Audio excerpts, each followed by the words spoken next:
नमस्कार दोस्तों, आपका स्वागत है संस्कृत आराधना चैनल पर। और आज हम बात करेंगे शूद्रक के एकमात्र मृच्छकटिकम नामक नाटक के बारे में, जो कि जिस नाटक ने इतनी प्रसिद्धि प्राप्त की कि उसको मंच पर हर देश में दिखाया जाने लगा और नाटकीय स्तर पर उसकी इतनी प्रशंसा की गई कि दूर दराज तक सब लोग मंच पर एक नाटक के रूप में उसको प्रस्तुत करने लगे। शूद्रक जो कि गुप्तकालीन थे और गुप्तकालीन थे उस समय, ना जाने और भी रचनाएं इन्होंने लिखी होगी, लेकिन आज सिर्फ मृच्छकटिकम ही हमें प्राप्त होती है। और ना जाने कितने सारे हमारे देश पे आक्रमण हुए जिनमें ऐसे लेखकों की प्रसिद्ध रचनाएं बर्बाद हो गई, नष्ट हो गई, विलुप्त हो गई, जो आज की तारीख में हमें प्राप्त नहीं होती है। तो जो अभी हमें प्राप्त होती है हम उन्हीं को पढ़ते हैं और वही हमारे विषयगत जो हमारे एग्जामिनेशन चीज़ें हैं या हमारे कोर्सेज हैं उनमें हमें पढ़ने को मिलती है।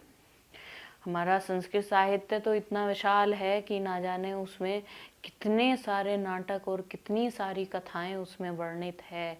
और सब चीज़ें क्या नहीं है संस्कृत में, सारा जगत का एक एक सार संस्कृत में निहित है। संस्कृत है वो इसलिए सांस्कृतिक चीज़ों पर ज़्यादा ध्यान दिया जाता था। और इस नाटक का सबसे महत्वपूर्ण पार्ट इसमें यह है कि इन्होंने शूद्रक ने, जहाँ उस समय गुप्तकालीन ये भी एक राजा के कवि रहे हैं, राज दरबारी, तो उस समय सब लोग लिखते थे राजाओं के विषय में, राजाओं की प्रेम कहानियों के विषय में, बड़ी चीज़ों के विषय में। इन्होंने इस अपने नाटक में लिया छोटे पात्रों को, जैसे नाई, ब्राह्मण वगैरह, ये सब, ये इस तरह के इन्होंने इसमें पात्र लिए हैं। और दूसरी चीज़ ये है कि इन्होंने मतलब इनके नाटक में सभी वर्णों का भी उसमें समावेश होता है कि सभी वर्णों के विषय में ये इसमें वर्णन है। और ये जो मतलब मृच्छकटिकम है नाटक, ये प्रकरण ग्रंथों में आता है। इसमें 10 प्रकरण है और 10 प्रकरणों का ये नाटक है मृच्छकटिकम। मृच्छकटिकम का अर्थ है मिट्टी की गाड़ी। इसमें मृद धातु है और कटिकम मतलब गाड़ी या खिलौना, ऐसा कुछ। तो इसको बड़े बड़े विद्वानों ने सार्वभौम आकर्षण नाम दे करके पुकारा कि ये सबको आकर्षित कर लेता है नाटक। इस तरह का ये नाटक है। अगर इनकी रचना काल की बात की जाए कि किस सदी में ये रचना की गई थी, तो उसमें आता है प्रथम शताब्दी, के प्रथम शताब्दी में यह रचना की गई थी। प्रथम शताब्दी के लगभग या प्रथम शताब्दी में गुप्त काल जब रहा होगा तब यह रचना की गई है। और कालिदास, भास, उनके द्वारा भी शूद्रक का कथासार मतलब ये सब वर्णन आता है, उनके द्वारा भी जहाँ तहाँ प्राप्त होता है। इसका जो नायक है, इन्होंने जो नायक है चारुदत्त नाम है उसका, और वो निर्धन एक ब्राह्मण है। और जो नायिका है वो वसंत सेना है, जो कि गणिका है, वहाँ उस देश की गणिका है वसंत सेना। वसंत सेना का भी बहुत मतलब विशेष रोल इसमें दिया है नाटक में। और इसका भी, चारुदत्त का भी, क्योंकि नायक नायिका का तो विशेष होता ही है। और आगे बात बताने से पहले मैं आपको पहले ये बोलना चाहती हूँ कि आप हमारे चैनल को सब्सक्राइब ज़रूर करें और देखते रहें। देखिए, आपके व्यू और आपके द्वारा देखे गए व्यू और कमेंट हमारे लिए बहुत महत्वपूर्ण है, इसलिए आप लोग कमेंट भी ज़रूर करते रहें। जितना भी देखें बिल्कुल कमेंट ज़रूर करें, क्योंकि उससे हमें आगे भी सीखने को भी मिलता है और हमें पता चलता है कि हम कितना अच्छा कर पा रहे हैं, कितना अच्छा नहीं कर पा रहे हैं। तो और भी अच्छा चीज़ें करने के लिए ही हमने ये चीज़ चलाई है। यूट्यूब मतलब यूट्यूब पे आना ये माध्यम नहीं है कि हम लोग मतलब बड़ा चैनल एक बना लेंगे और उससे धन कमाएंगे, पैसा कमाएंगे, ये वो ये चीज़ें नहीं है। एक चीज़ तो ये है कि हमारी अपनी खुद की भी तैयारी हो जाती है यहाँ पढ़ाने से, और एक स्किल जो होता है टीचिंग का वो हमें सीखने को मिलता है, और भी बहुत सारी चीज़ें हमें देखने को सीखने को मिलती है। ये प्रेरणा तो मुझे इसलिए प्राप्त हुई, मैं बहुत सारे ऐसे कोचिंग सेंटर वाले मैं वीडियोस देखती हूँ, और अलग अलग सब्जेक्ट के, संस्कृत से अलग भी बहुत सारे ऐसे वीडियो सब्जेक्ट देखती हूँ। तो उनसे मुझे प्रेरणा मिलती है और अच्छा करने का मन करता है कि हम भी क्यों ना हम भी इनकी तरह पढ़ाएं, क्यों ना हम भी इनके तरह मैच्योर हो जाएं, क्यों ना हम भी और पढ़ें, हर सब्जेक्ट को लेकर के चले। क्या नहीं कर सकते, सब लोग सब चीज़ पढ़ सकते हैं, सब लोग सब काम कर सकते हैं।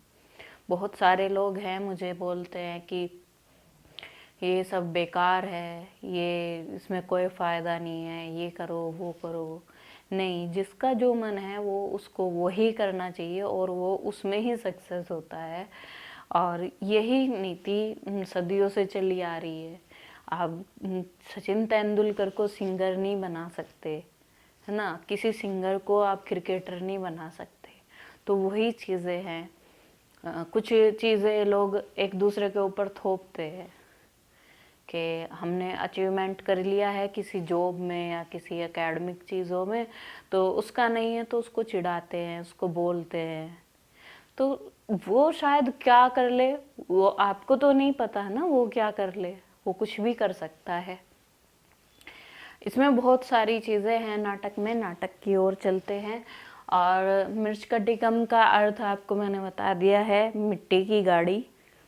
और मिट्टी की गाड़ी इसलिए रखा गया कि चारुदत्त का जो पुत्र होता है उसको उसका जो पुत्र होता है उसको चाहिए होती है, वो मिट्टी की गाड़ी से खेलता है, तो वो बोलता है कि मुझे मिट्टी की गाड़ी नहीं, मुझे सोने की गाड़ी चाहिए। तो सोने की गाड़ी का इतना उसका सामर्थ्य नहीं होता कि अपने बेटे को सोने की गाड़ी ला करके दे। आगे देखते हैं। आगे उज्जैन जो इन्होंने इसमें लिया है, उज्जैन पहले पाटलिपुत्र का बहुत नाम हुआ करता था, लेकिन उससे पहले मतलब उज्जैन ज़्यादा प्रसिद्ध था। और उज्जैन का बहुत ज़्यादा प्रसिद्धि होने के कारण उसको विशेष और बड़ा शहर माना जाता था। इसलिए जो सर्विलक होता है वो भी वहाँ पर व्यापार करने के लिए वहाँ पर आता है उज्जैनी में। और उज्जैनी की ही ये गणिका होती है वसंत सेना, और जो बाद में राज रानी या बोले कि राज्य की रानी बन जाती है। कैसे कैसे ये जो पूरी कहानी है ये मोड़ लेती है, आगे देखते हैं। तो यहाँ इतनी प्रशंसा शूद्रक की हुई है, इनको ये कहा गया क्योंकि इन्होंने बिल्कुल लीग से हट कर के कोई नाटक उस समय प्रस्तुत किया। तो इनको विद्वानों ने कह करके पुकारा कि शूद्रक कहा अग्निम प्रविष्टः, कि शूद्रक जो है वो अग्नि में प्रवेश कर गए हैं। क्योंकि इस तरह का बिल्कुल गढ़ दिया है नाटक, जैसे बिल्कुल मंच पे ही चल रहा हो, और पूरी की पूरी स्टोरी ऐसे माइंड में सेट हो जाती है कि ये एक कहानी की तरह पूरा नाटक, जैसे आजकल जो हमारे नाटक है, जो टीवी सीरियल्स देखते हैं, वो इतने बड़े हो जाते हैं, इतने एपिसोड उनके हो जाते हैं कि उनका पता ही नहीं कहाँ से शुरुआत थी और कहाँ अंत उनका हो रहा है। इस तरह के नाटक इस श्रेणी में नहीं आते हैं कि उनको ख्याति मिले। बस ये उतना ही होता है जितना मनोरंजन की दृष्टि से लोग देख ले, उतना ही। लेकिन ये नाटक वो नहीं है, ये नाटक कुछ स्पेशल है। और ना जाने कितने सारे नाटक हमारे युद्ध मतलब भारत के ऊपर इतने आक्रमण हुए उसमें नष्ट हो गए, खत्म हो गए इतनी सारी चीज़ें। और ये इसमें 10 प्रकरण हैं, जिसमें प्रथम प्रकरण का जो नाम है वो प्रथम प्रकरण का नाम इसमें अलंकार न्यास है। प्रथम प्रकरण का नाम अलंकार न्यास है। और दूसरे अंक जो इसका दूसरा जो अंक है उसका धूतकार संवाहक नाम से वो है, क्योंकि उसमें धूतवाक आता है, मतलब संवाहक आता है जो कि चोरी करके ले जाता है। तृतीय अंक में संधि विच्छेद से नाम है इसका नाटक का। और चतुर्थ अंक है मदनिका सर्विलक के नाम से। पंचम अंक दुर्दिन के नाम से है। और षष्ठम अंक प्रवहन विपर्याय के नाम से है। सप्तम अंक आर्यक अपहरण के नाम से है। और नवम अंक व्यवहार के नाम से है। और 10वें अंक में नाटक का संहार हो जाता है। प्रथम अंक शुरू होता है कि जो राजा का साला होता है शकार, वो उज्जैनी की जो गणिका है वसंत सेना, वो उसके पीछे उसे प्राप्त करने के लिए उसके पीछे पीछे दौड़ता है। और वो जो गणिका नायिका होती है, वो वसंत सेना जो होती है, वो डर कर उससे छुप कर भाग कर चारुदत्त के घर में जा कर के छुप जाती है। और जो अपने उसने गहने पहने हुए होते हैं वे अपनी सुरक्षा के रूप में चारुदत्त के घर में छुपा देती है कि मैं, और उससे चारुदत्त से झूठ बोल देती है कि मेरे पीछे चोर है, चोरों से बचने के लिए मैं ये जो मेरे आभूषण हैं ये तुम अपने आप यहाँ पे रख लें, गिरवी के रूप में, मतलब एक सुरक्षा के रूप में वहाँ पर रख देती है और चली जाती है।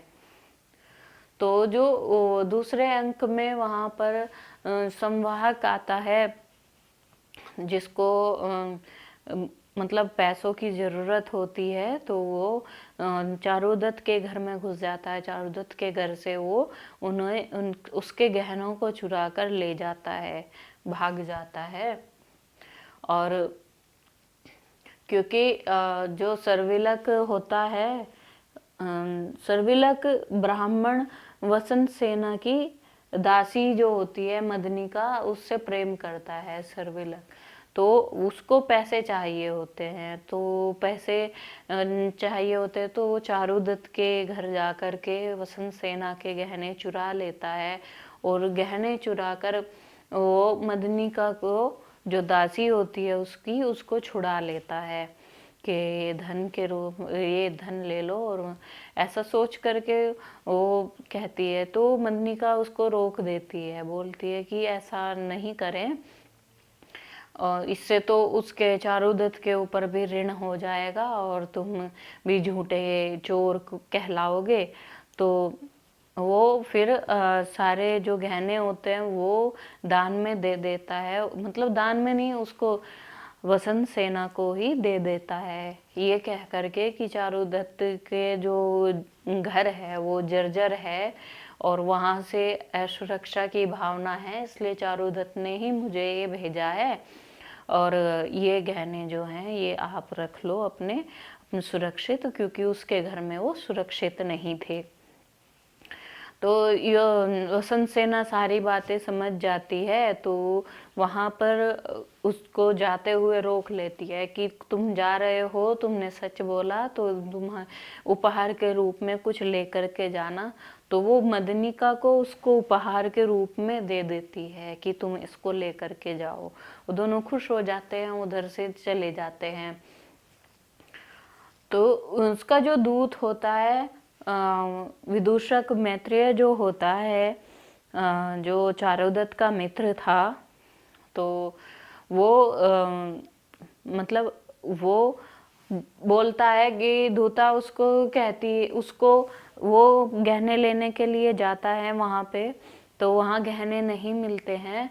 तो तो जो धूता होती है, जो चारुदत्त की धर्मपत्नी होती है, वो बहुत सच्ची और संस्कारी, बहुत अच्छी मतलब पत्नी के रोल में बहुत अच्छी वो भूमिका निभाती है और बोलती है कि हमारे अपने पति को मतलब दोष से बचाने के लिए या बदनामी से बचाने के लिए अपनी जो अमूल्य रत्नावली होती है वो विदूषक मैत्रेय को दे देती है और बोलती है कि मतलब मैं हमारे पास वो तो चोरी हो गए और उसके दंड के रूप में हम लोग मेरी रत्नावली ले जाओ।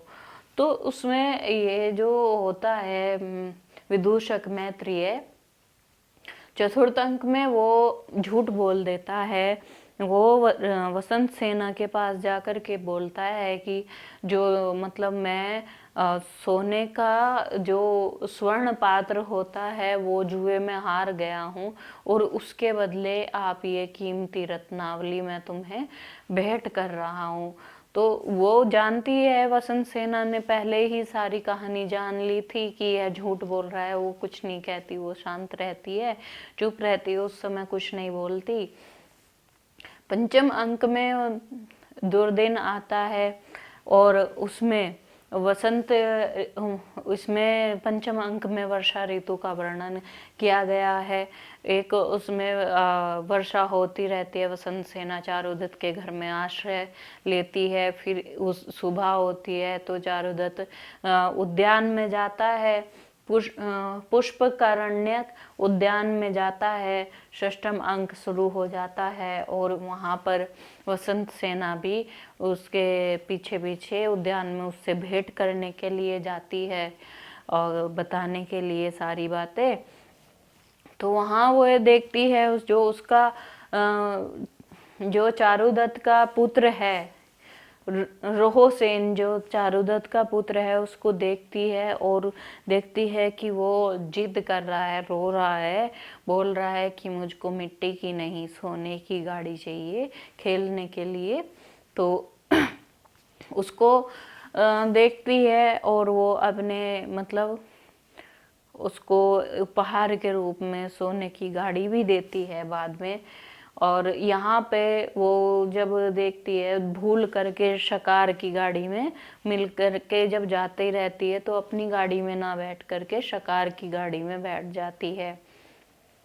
शिकार की गाड़ी में बैठ जाती है, कुछ समय बाद देखती है कि वो कहाँ उद्यान में कहाँ पहुंची। तो वो शिकार के पास जाकर के गाड़ी रुकती है, उसे पता चलता है कि ये तो शिकार है और वो दुष्टता से उसको पाने की कोशिश कर रहा है। वो राजा का साला है, तो इसी उसमें वो उसको मारने की कोशिश करता है कि मैंने प्राप्त नहीं किया तो मैं तुम्हें मार दूंगा। तो उसका गला दबा देता है तो वो बेहोश हो जाती है। तो बेहोश होने के बाद वो सोचता है कि वो ये मर गई है, मृत्यु को प्राप्त हो गई है। तो उसको वहीं पे डाल करके और पत्तों से ढक करके चला जाता है। और वहाँ से ग्वाले का जो बेटा होता है आर्यक, वो बंदी गृह से भाग जाता है। आर्यक को इसलिए उन्होंने पकड़ा जो वहाँ पे मतलब जैसे भविष्यवाणी करने वाले ब्राह्मण होते हैं या जो उनके जिनका पहले ऐसा होता था, भविष्यवाणियाँ भी चलती थी कि भविष्यवाणी विदूषकों ने कर दी तो उनके आधार पर ही कार्य किए जाते थे। तो उसी तरह उन्होंने भविष्यवाणी की कि जो आर्यक है, आर्यक नाम का जो पुरुष है वो हमारे राज्य को नुकसान पहुंचाएगा या कुछ। तो उन्होंने आर्यक को बंदी बना लिया था। तो उस समय वो आर्यक भी वहां से भाग गया। आर्यक भाग गया और बचाव के लिए चारुदत्त के वाहन में चढ़ गया। अपने उसके पीछे सैनिक थे तो वो चारुदत्त के वाहन में चढ़ गया। तो सिपाही वीरक और चंदक जो थे पुलिस वाले, वो वहाँ देखते हैं, वहाँ पर चारुदत्त की गाड़ी में वो दिखाई देता है, लेकिन वे उसको देखने के बाद भी छोड़ देते हैं क्योंकि उनको सबको पता होता है कि ये निर्दोष है, ये इसने कुछ नहीं किया है। और राजा जो है इसको बंदी, जानबूझ के इसको बंदी बना रहा है, इसलिए उसको जाने देते हैं। आ जाता है सप्तम सातवां अंक। सातवें अंक में बताया गया है कि जो सिद्धक होते हैं, राजा के पालक होते हैं, सिद्धों की भविष्यवाणी के पर विश्वास करके ही आर्यक को बंदी बनाया गया था, ये वर्णन उसमें आता है। और वो फिर वहां से भाग गया, बच गया, निकल गया। और 8वें अंक में आता है, 8वें अंक में आता है, ये इसका नाम है वसंत सेना का मोटन। शकार वसंत सेना का गला दबाकर मार देता है और पत्तों में ढक करके चला जाता है ना, तो वो फिर वहां से चारुदत्त भी उसको देख लेता है। वहां से वसंत सेना चारुदत्त को लेकर के आती है। और 9वें अंक में शकार चारुदत्त को आरोपी साबित कर देता है।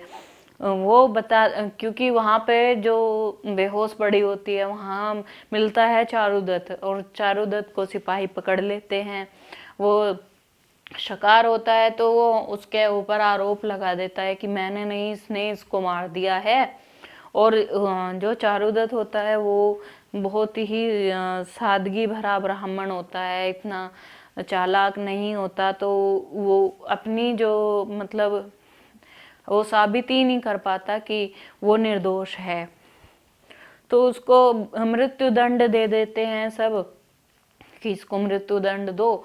तो वहां पे ये वध स्थल पर चले जाते हैं। वध स्थल पर के जा करके वहां जा करके वध स्थल पर वो आर्यक भी पहुंच जाता है वहां पे, और आर्यक पहुंच जाता है। और जो बौद्ध भिक्षु होता है, शुरू में जो मतलब चोरी करके भाग रहा था और बाद में भिक्षु बन गया, बौद्ध भिक्षु संवाहक जो होता है, वो भी वहां पहुंच जाता है। वो भी चारुदत्त के निर्दोष होने की खबर सबको देता है, लेकिन उसके ऊपर कोई विश्वास ही नहीं करता। वसंत सेना भी वहां पर प्रवेश कर जाती है, और विदूषक के साथ में, और विदूषक और वसंत सेना मिलकर के उसको शकार की दुष्टता को वर्णित करते हैं, व्यक्त करते हैं सबके सामने। और उसके बाद जब वो मतलब फिर उस मृत्यु दंड उसको शकार को दे दिया जाता है। उसके बाद जो आर्यक होता है वो उसको नया राजा बना दिया जाता है। नया राजा बनाने के बाद जो चारुदत्त होता है उसको भी राजपाट दे दिया जाता है, और जो वसंत सेना होती है उसको आर्यक की वधू के रूप में बनाया जाता है, उनका विवाह कर दिया जाता है। और जो भिक्षु होता है, संवाहक होता है, उसको विहारों का कुलपति बना दिया जाता है। इस नाटक में जो छोटे छोटे पात्र इन्होंने दिए गए हैं, जो ग्रामीण क्षेत्र में छोटा सा एक वो बनाते हैं माहौल, उनको राजपाट की सत्ता कैसे कैसे इतनी सारी लंबी कहानी और इतने सारे पात्रों के बाद प्राप्त होती है, वो सारी कहानी एक ही नाटक में इन्होंने रखी है। ये तो मैंने बहुत संक्षिप्त में आप लोगों को बताया है। ये बहुत बड़ा नाटक है और 10 प्रकरण कम नहीं होते। 10 प्रकरणों का नाटक बहुत बड़ा नाटक कहलाता है। और मृच्छकटिकम इसका जो सोने की गाड़ी उसको बच्चे को चाहिए होती है मिट्टी से, तो मिट्टी की जगह सोने की गाड़ी चाहिए होती है, वह भी वसंत सेना उसको दे देती है और उपहार के रूप में। तो बस इतना ही हमारे इस आज की वीडियो में, इतना ही सब है। तो आप लोग ज़रूर सब्सक्राइब करते रहें वीडियो को और देखते रहें हमारी सभी वीडियो।